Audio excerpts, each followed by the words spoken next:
Okay, so I realised that I started this whole conversation with a pretty negative spin on calling, because I not only have I seen other people get wrapped up in the fact that they want something to do and they want purpose and they value that over the needs and the kind of requirements of the whole church. But I think honestly, it's because I have done that and I've struggled a little bit around calling. Probably because there have been points in my life where I felt like everybody else around me knows what they're supposed to do and they're really good at it. And I'm not sure where I'm supposed to be focused.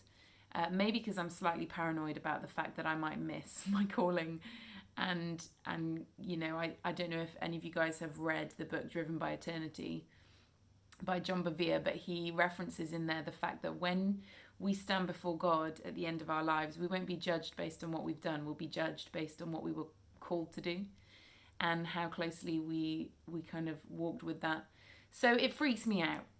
Safe to say, it freaks me out a little bit. But I think something has become apparent to me that I think I have probably got quite wrong a number of times, and that's maybe where the frustration has come from. And this is a very simple analogy, okay? I'm the mum of 4 small children. It feels like more on a day like today, but it is just 4 and will remain just 4.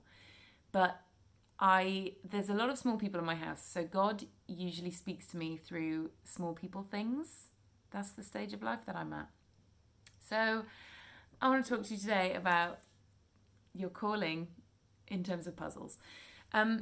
I have always thought about my calling as this like puzzle piece that I need to find, that I need to add into my life so that everything will be complete. And this is my puzzle piece and it connects into everybody else's puzzle piece, and that's the church, and I've just got to find what I've got to do, and that will make sure that I'm where I need to be and fulfilling the role that I need to fulfill in this whole great puzzle of eternity.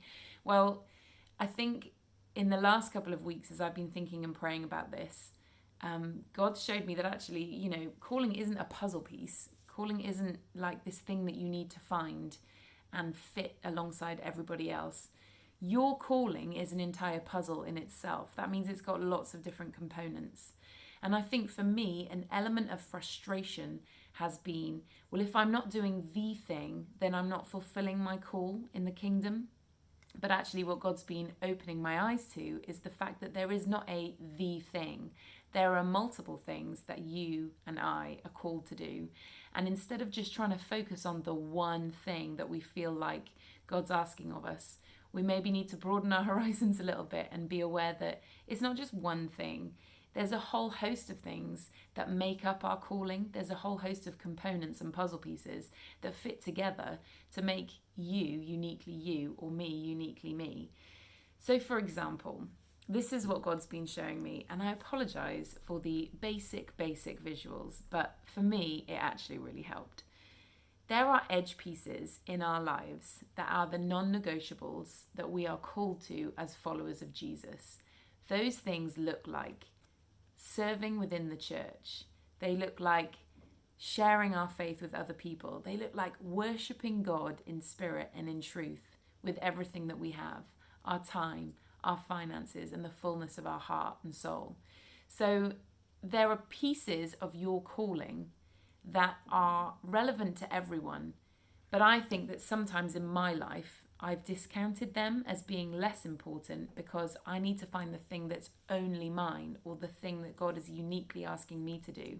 But actually these edge pieces of the puzzle, they help keep you in place. They help keep everything set as it should be, and they build you a framework that you then get to operate in safely. But in the center of your puzzle, there are also these pieces that are uniquely yours to build with. Maybe you've got a gift of mercy, and God is asking you to refine that gift, to strengthen that gift, and to use it as a part of your calling. Or maybe you're financially a genius, and God's asking you to take what you have, maybe your entrepreneurialism, or maybe your gifting with facts and figures, and use it to build the church or to serve a ministry or something like that. For me, some of these center pieces that I've really discounted are things like being a mum. Because being a mum is part of my calling, and I know that if you tell me. But there are days when I feel like I'm not doing what God needs me to do. I'm not, changing the world in the way that He needs me to change the world, because today all I've done is, wipe noses and watch CBBS. And sometimes those days are frustrating, but it's usually because I haven't got my eyes on the fact that that's part of my calling. It's a part of what God has called me to be. Being a wife is a part of what God has asked of me uniquely, because I am a wife to my husband and I am a mother to my children, and that's a unique calling because that set of dynamics is unlike anybody else's.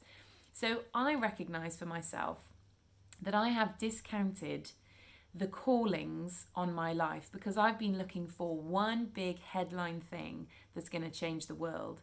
And God's actually asking me to build a mosaic of small things that I have in my hands and add them all into the big picture of my calling. I think that sometimes when we just focus on the one thing, we miss the fact that all the other things in our life are important and beautiful and very much a part of our purpose that was heaven sent to us. But I know that I've got this kind of this love-hate relationship with calling because I've been so intent on finding the thing that I need to do that I've felt frustrated in all the other things that actually God's asked me to hold just as carefully and just as preciously. So your calling is not one thing. Your calling is the overall effect of all of the component parts that you get to operate in. So next time you're having a day of frustration because you feel like you're just in the office or you're just tidying the house or you're just sorting out the paperwork, recognize that your whole life is a call to ministry. Everything that you do is a part of what God's created for you. And if you're doing it with Him in the forefront of your mind, and if you're doing it with a eternal mindset of serving God, then He's going to use it and He's going to sew it into this incredible tapestry that is your calling.